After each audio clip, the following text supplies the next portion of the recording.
Hello everyone. I've been on a quest to find a one-handed game controller that I could play my video games with using only my left hand. Today I'm going to consider this device, the Hori TAC Pro 1, which was originally sold for Xbox players to be able to do mouse and keyboard gameplay with first-person shooters.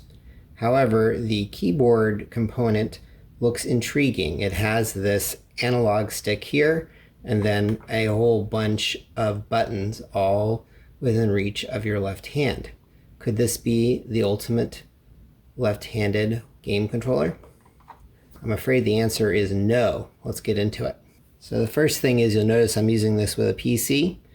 It is supported as a PC controller. It just acts as a regular Xbox One controller plugged into the PC. And here is the big disappointment. The analog stick is not analog. It shows up as a D-pad, and there is no way to change this. Already, this is starting to look like a big disappointment, but let's look at the other features first to see if maybe there is still a place for this. I'm going to rotate the controller so you can see what I'm doing. Interestingly, it is possible to deflect the analog stick, but you use the keyboard component. So the so-called WASD buttons are used to deflect the analog joystick. Of course, it's still a binary output. Or is it? If you hold down this walk button, you'll see the deflection is only half now. Of course, the ergonomics of that are just horrible. Look, I've got to hold this down and then push these buttons here.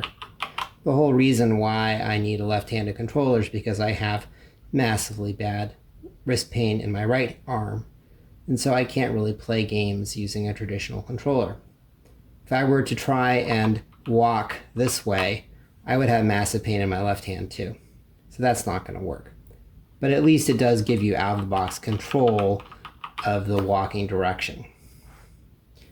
The other buttons on the controller are available too. So the triggers are here, the bumpers are here, and then the rest of them are organized in a rather random fashion. So here is some face buttons. Oh, sorry, that's actually the joystick push down button. Here's some more. You can see that basically everything, oops, sorry, that was the deflection of the analog stick. Basically every button more or less is available here. However, without the ability to use this analog stick as a true analog stick, it doesn't really provide a whole lot of benefit over just using a keyboard.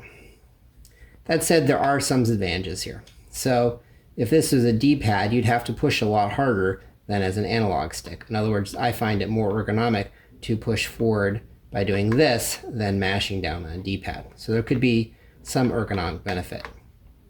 On the other hand, there's surprisingly a large amount of resistance on this joystick. So this does actually take a bit of force compared to, let's say, a traditional Xbox controller made by Microsoft or pretty much anyone. So that's a slightly odd choice, but you know, it's doable. If you want to hit the diagonal, it's also possible to hit the diagonal. It's a little bit awkward. You can see I'm having some difficulty with it, but forward, back, up and down work very nicely.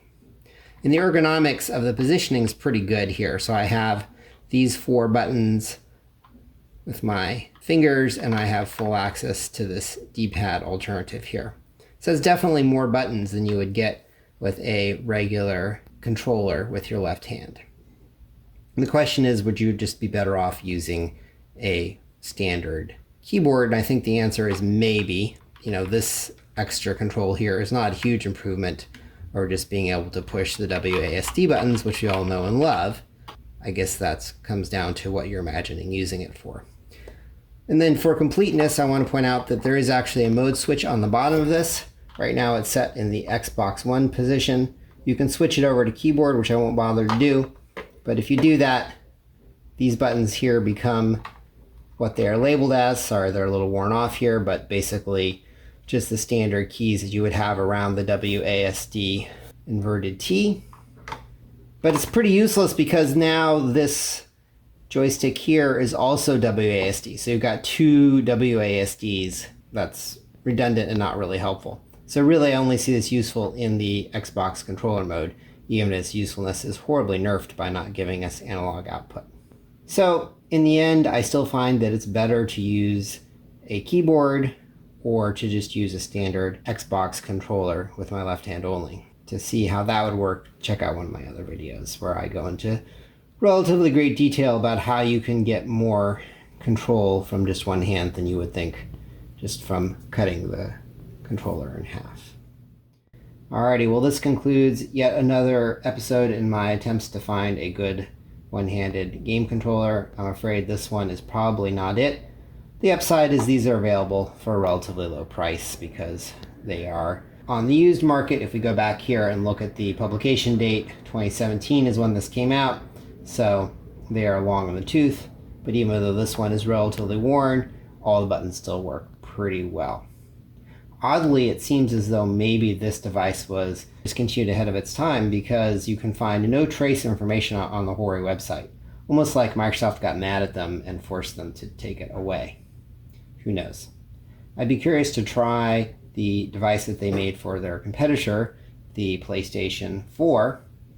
There are some rumors that the analog stick might work for that one, at least when you're using it in the gamepad mode. Unfortunately, those devices are a lot more expensive, so this is the one that I managed to get my hands on for this video. Okay, good luck everyone. I hope you can find controllers that are good for your accessibility difficulties, and please post in the comments if you have any suggestions of other devices that you think I should look into.